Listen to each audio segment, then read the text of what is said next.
My name is Amanda Carter. I'm 36 years old, a registered nurse living in Asheville, North Carolina, USA. I've always believed in the science of medicine and the measurable realities of life. Faith was something I grew up with, but over time, it became more of a background melody in my life, rather than the main theme. My days were long, filled with caring for others, but my nights were often quiet, spent with my dog, Max, in our little house on the edge of town. Life felt predictable. But what happened to me one ordinary morning changed everything. It shattered what I thought I knew about reality, and it made me question every choice I had ever made. I wasn't just a witness to my life. I was shown every detail, every moment of love and selfishness, and I learned that nothing we do is insignificant. I died. And what I saw in those minutes will forever remain etched into my soul. It wasn't a dream, a hallucination, or something that could be explained away by medical science. It was real. So real that I hesitated to share this with anyone, fearing they'd dismiss me as crazy. But I know now that keeping this to myself would be selfish. What I experienced wasn't just for me. It's a message for you too. Stay with me, because what I'm about to share may make you question everything. It's not just a story, it's a wake-up call. Before that day, my life was, for the most part, unremarkable. I lived in Asheville, a charming mountain town in North Carolina, surrounded by rolling hills and vibrant greenery. My mornings were often spent rushing out the door, coffee in hand, ready to tackle another 12-hour shift at the hospital. Being a nurse was something I loved, but it was also exhausting. I'd get home late at night, too tired to do much besides microwave a meal and fall asleep with Max curled up at my feet. I grew up in a Christian household, Sunday mornings in church, Wednesday evenings in Bible study. My parents were devout believers, always, reminding me to pray and trust in God's plan. But as I got older, the faith I was raised in started to feel less like a foundation and more like a distant memory. Life got busy, and I slowly drifted away. I wasn't an atheist. I believed in God. But my relationship with Him had faded into something distant. God understands, I would tell myself. He knows how hard I'm working, how little time I have. And for a while, I convinced myself that was enough. I figured as long as I wasn't hurting anyone and tried to do some good in the world, that would be sufficient. But looking back now, I realize how hollow that excuse was. The morning of the accident started like any other. It was my day off, and I had a to-do list a mile long. Groceries, laundry, a quick stop to pick up Max's dog food. I left the house around 9 a.m., sipping on my usual cup of black coffee and humming along to a playlist of my favorite songs. The sun was shining, and the roads were clear. A perfect day to get things done. I remember glancing at my phone for just a moment, checking the time to make sure I'd be back home before the afternoon rush. That's when it happened. Out of nowhere, a pickup truck sped through a red light at the intersection ahead. I barely had time to react. I hit the brakes, but it was too late. The force of the collision sent my car spinning, metal crunching, glass shattering. I don't even remember screaming. All I know is that in the span of a few seconds, everything went black. What I didn't realize then was that my life was about to change forever.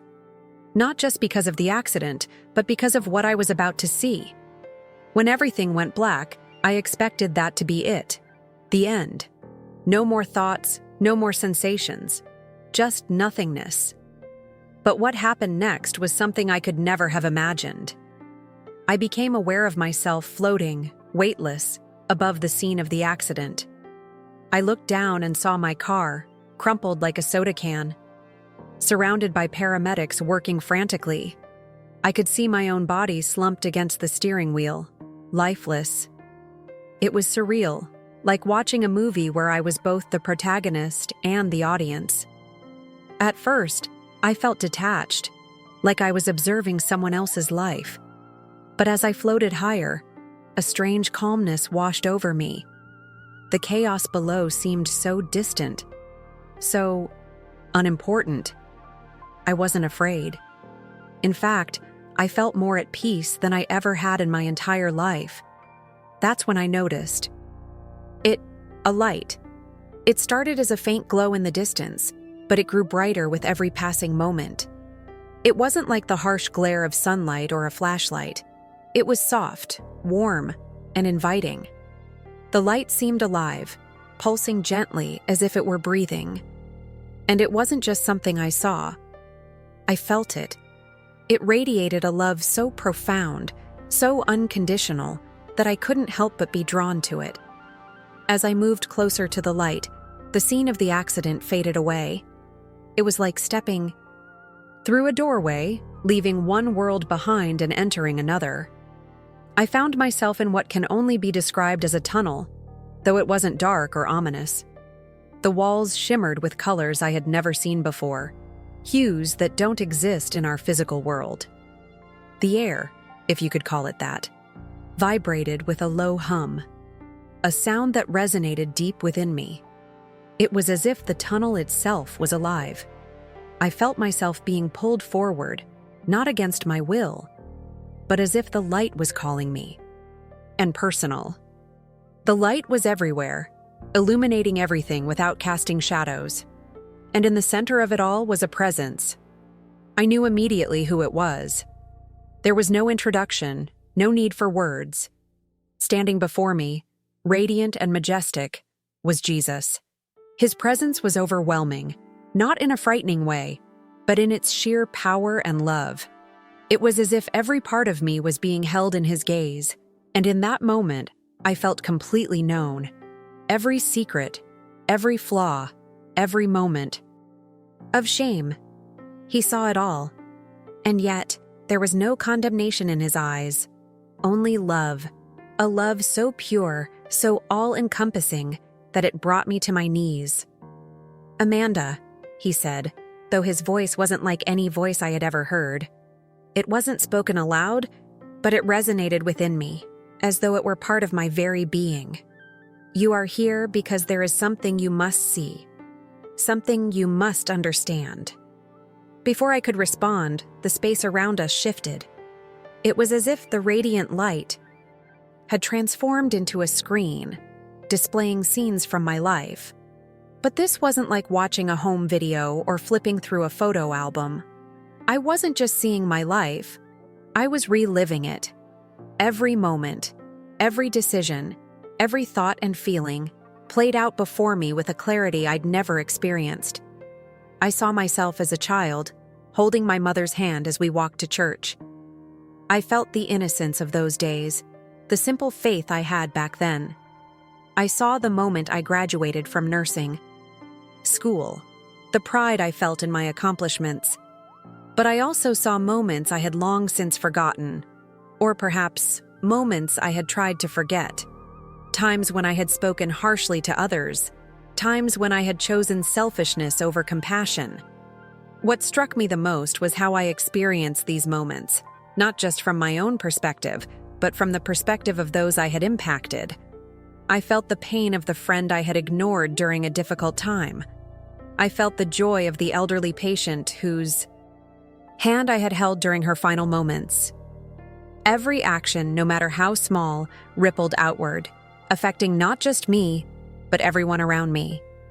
As the scenes continued to unfold, I began to understand something profound. Nothing is insignificant. Every word, every action, every thought carries weight. They leave marks on our souls and on the souls of others. And as I stood there, reliving the choices I had made, I realized how much time I had wasted. Time spent worrying about trivial things, chasing after temporary pleasures instead of focusing on what truly mattered. "You see now," Jesus said, his voice filled with a mixture of love and urgency. "Your life is not measured by your successes or failures, but by the love you give and the choices you make. Each moment is an opportunity to reflect my light into the world, but so many squander that gift. Tears streamed down my face, not out of fear or regret, but out of a deep, aching desire to do better, to live the way I was meant to. "What happens now?" I asked. "Am I being judged?" Jesus smiled, a smile that radiated both grace and gravity. "This is not your judgment. It is your awakening." As the life review ended, the radiant space around me seemed to shift again. It wasn't abrupt. It felt natural, as if the light itself was guiding the transition. I found myself standing in the same infinite, timeless expanse, but now it felt more focused, more intentional. Jesus stood before me, his presence as overwhelming as ever, but this time there was a sense of urgency in his gaze. "Amanda," he began, his voice resonating deep within me, "you have seen how every choice you make ripples through eternity, but there is more you need to understand." He raised his hand, and suddenly, the space around us transformed into a vision, clearer than any dream, more vivid than reality. It was the future, though not a future set in stone. It was a future shaped by the choices humanity is making now.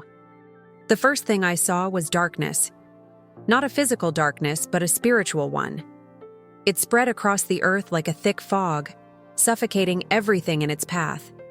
People were wandering aimlessly, their faces filled with despair and confusion. They were searching for something, hope, purpose, meaning, but they couldn't find it.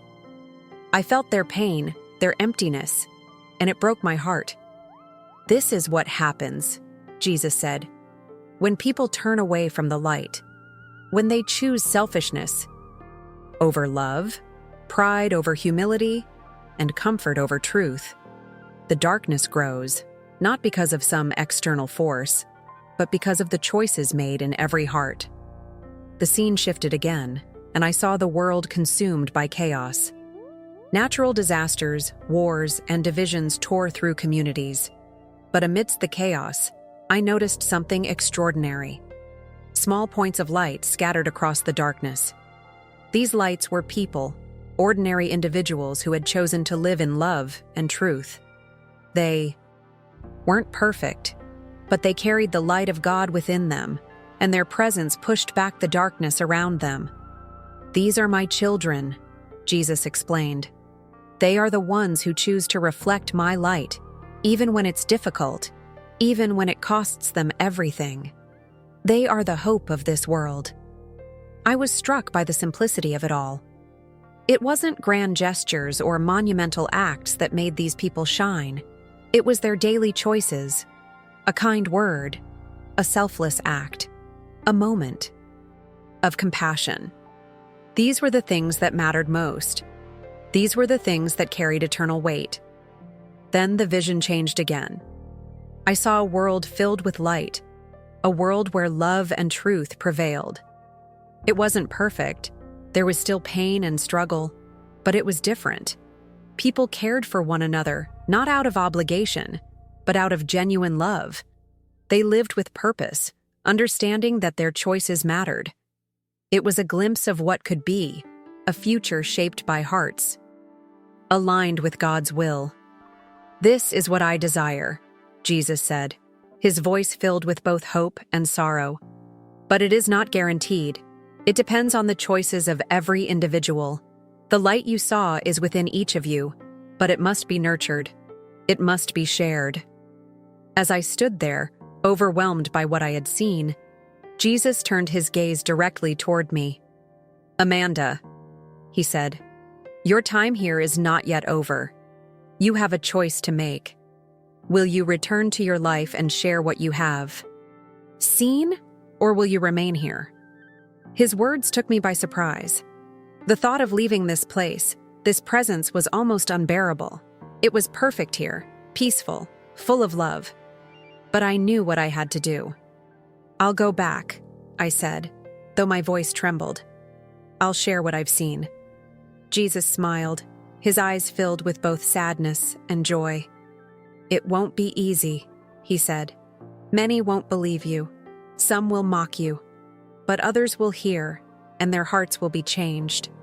Remember, Amanda, it is not your job to convince, it is your job to share. The rest is in my hands." Before I could respond, I felt a warmth envelop me, as if I were being embraced. The light around me grew brighter, filling every part of me. And then, in an instant, it was gone. I was back in my body. When I opened my eyes, the first thing I felt was pain. It was sharp, overwhelming, and brought me crashing back to reality. I was in a hospital room, surrounded by machines beeping and doctors moving. Quickly around me, my head throbbed, my chest ached, and every part of my body felt like it had been through a war. But none of that mattered. All I could think about was what I had just experienced.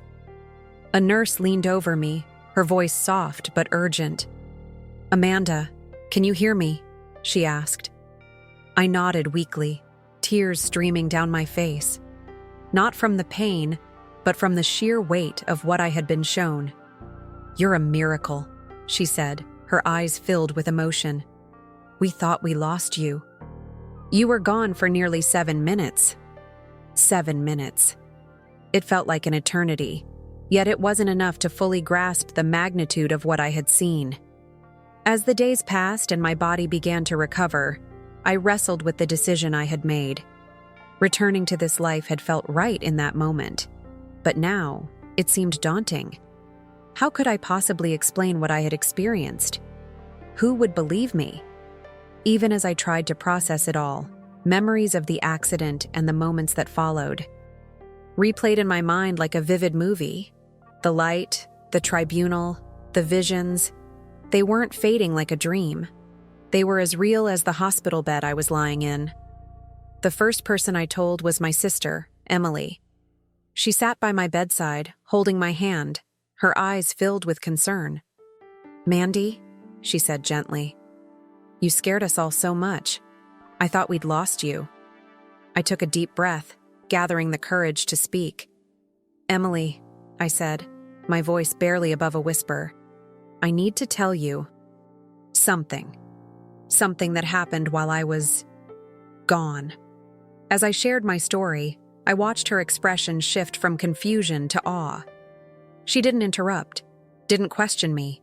She just listened. When I finished, she was silent for a long moment before finally saying, "I believe you." Her words were like a lifeline. They gave me the strength to keep going, to share what I had seen with others. But not everyone was as accepting. When I tried to explain my experience to some of my friends, they looked at me with skepticism. "It sounds like a vivid dream," one of them said. Maybe it was the trauma or the medication. Their dismissiveness hurt, but I remembered Jesus' words, "It is not your job to convince, it is your job to share." That reminder became my anchor. I couldn't control how people responded, but I could control my decision to speak the truth. One of the hardest challenges was returning to my old life. Everything felt different now. My job, my routine, even the way I saw the world. I realized how much of my time had been spent on things that didn't matter. I began to prioritize relationships, acts of kindness, and moments of quiet reflection. I started volunteering at my church again, reconnecting with the faith I had once let slip away. It wasn't easy, but it felt right. The most surprising change, though, was within myself. I no longer feared death. I had seen what awaited on the other side, and it wasn't something to dread.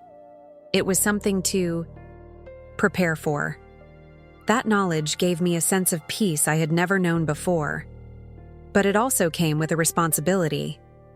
To live each day with purpose, to reflect the light I had seen, and to help others do the same. Some nights, when the house is quiet and Max is curled up at my feet, I still think about that radiant light, that infinite love, and the profound truth I was shown. And though I don't have all the answers, I know this.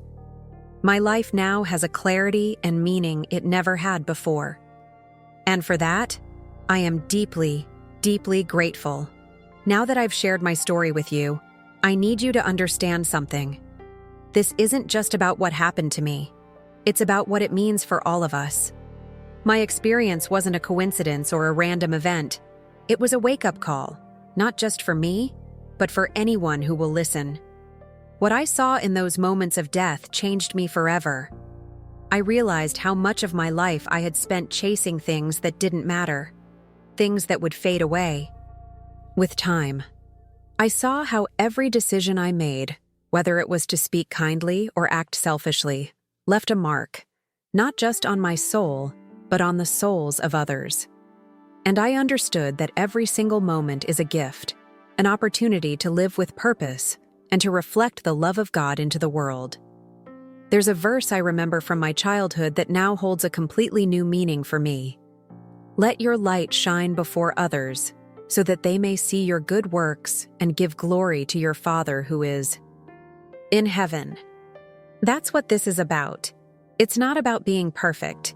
It's about being intentional, about choosing to let that light within us shine brighter, even when it's hard. I know some of you may be skeptical, and I don't blame you. If I were in your shoes, I might have a hard time believing this too. But I'm not here to convince you. I'm here to share what I saw, what I felt, and what I know to be true. And if even one person hears this and decides to live their life differently, because of it, then sharing my story will have been worth it. So I ask you now, how are you living your life? Are you spending your time on things that truly matter? Are you choosing love, kindness, and purpose, even when it's inconvenient? Or are you letting the distractions of this world pull you away from what's most important? You don't have to wait for a near-death experience to change your perspective. You can choose to wake up now, to see the beauty and significance of every moment you've been given. I want to leave you with this. Your life is a reflection of the choices you make. Every decision, big or small, ripples outward in ways you may never fully understand. And while none of us are perfect, we can all strive to do better, to love more deeply, and to live more intentionally. That's the message I was given, and it's the message I'm passing on to you. If my story touched you, if it made you think, I encourage you to share it. Share it with someone who might, need a reminder of what truly matters. And remember, the light is within you, just as it is within me. Let it shine. Thank you for listening to my story. If this message resonated with you, please like this video, share it with someone who needs to hear it, and subscribe to this channel for more stories like this one.